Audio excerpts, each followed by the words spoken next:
오늘 말씀은 창세기 45장 5절에서 그리고 7절과 8절에서 보도록 하겠습니다. 하나님의 섭리는 실패 속에서도 일하신다. 혹시 인생이 완전히 꼬여버렸다고 느낀 적이 있으신가요? 왜 이런 일이 내게 일어나야 하지? 내가 뭘 그렇게 잘못했기에 이 고통을 받아야 하나? 이런 질문을 던지면서 밤잠 설치던 날들이 우리 모두에게 있었습니다. 오늘 본문에 등장하는 요셉도 자기의 인생이 완전히 무너졌다고 느꼈던 사람입니다. 형들에게 버림받고 종으로 팔려가고 감옥에까지 갇히면서 철저히 실패한 인생을 살았죠. 그런데 오늘 우리는 이 요셉의 입에서 놀라운 고백을 듣게 됩니다. 당신들이 나를 이곳에 팔았다고 해서 근심하지 마소서. 하나님이 생명을 구원하시려고 나를 당신들보다 먼저 보내셨나이다. 이 고백 속에서 우리는 깨닫는 것이 있습니다. 하나님의 섭리는 우리가 실패했다고 느끼는 그 순간에도 쉼없이 일하고 계시다는 사실을 말입니다. 본문 속으로 한번 들어가 볼까요? 첫 번째 묵상은 하나님의 섭리는 사람의 악함도 도구로 사용하십니다. 요셉이 이집트에 오게 된 결정적인 계기는 형들의 배신이었습니다. 사랑받는 동생이 미웠던 형들은 처음엔 죽이려고 했다가 결국 은 20에 요셉을 종으로 팔아버렸습니다. 사람의 눈으로 보기엔 이건 인생 최대의 실패였습니다.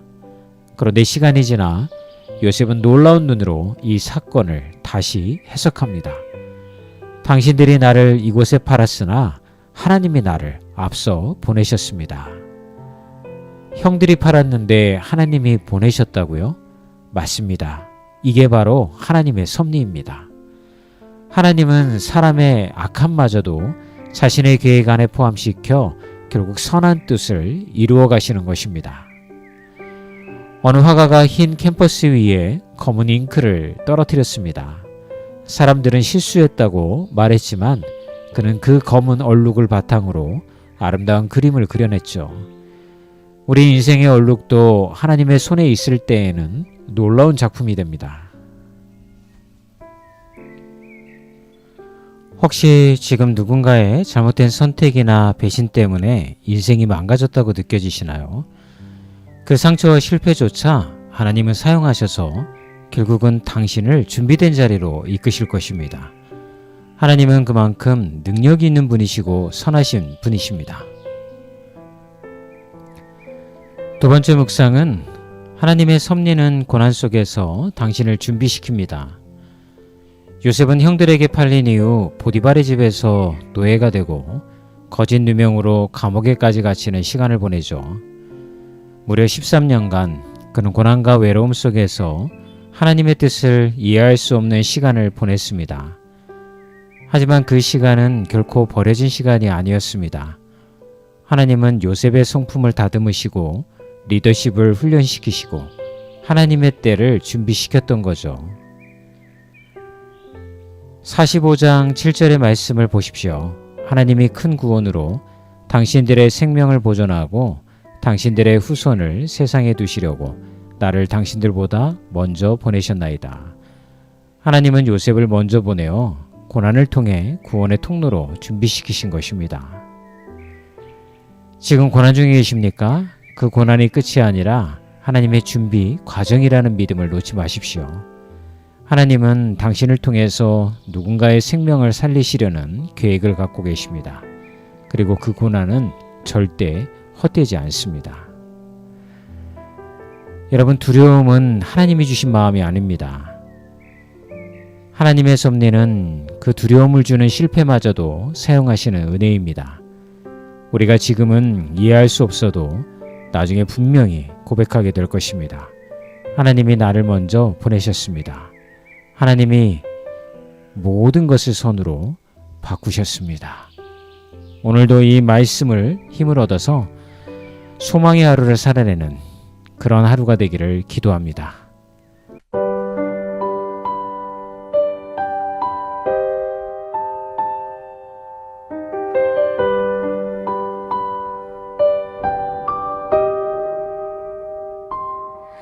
내 생각대로 다 되길 바랬죠.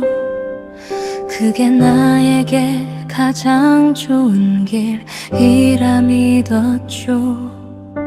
내 맘대로 안 될 때 주님을 원망했죠. 왜 내 기도 안 듣냐고 눈물 흘렸죠. 그런데 시간이 지나 뒤를 돌아보니 이제야 깨닫네요. 그 아픔도 은혜였네. 그 눈물도 사랑이었네. 나를 지키시려고 날 안아주셨네.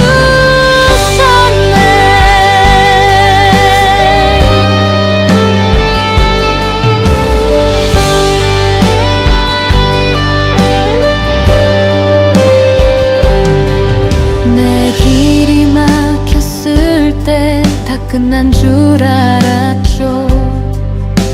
주님이 날 버렸다고 오해했었죠. 그런데 시간이 지나 뒤를 돌아보니 이제야 깨닫네요. 그 아픔도 은혜였네. 그 눈물도 사랑이었네.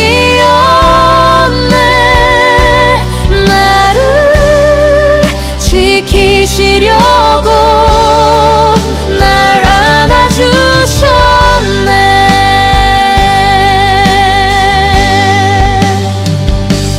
내 뜻보다 크신 주